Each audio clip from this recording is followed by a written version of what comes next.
Scott Grove, AWFS show. I'm here with Nat and Vogt, otherwise known as KV Hardware.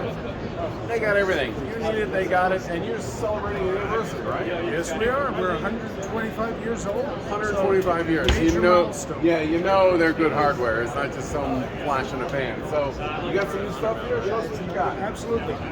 Kitchen cabinets are all about hiding away your stuff Yeah. and making sure you can store it. These are salmon, Innovative though. ways that if you're looking at it. We also do the hinges and the storage doors. So, for instance, if you need to waste recycle, you can Sure. do that. You need a place to put your pots and pans. We make a lot of this material in the United States. It'll take the kind of weight to put cast iron on it, replace the lids. Look at this. This is brilliant. You know, the lids, like, where do you put the lids to the pots and pans? Having this here, it sounds great. Oh, I love that idea. It's a heavy duty, what, 100 pound, 150 pound slide?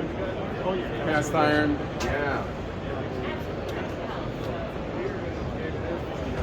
Next time, we also do some innovation movements so that you can use those blinds more.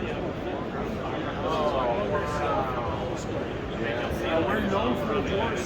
Yeah. Ball bearings, we innovated that, and then we also just open shelving. Okay, well, check out, so what's the website? KV.com. Maybe that's even easier. I can't ever pronounce Vogt. KV. Like, follow, subscribe, check it out. They got a lot of great hardware. Okay, bye-bye. Thanks.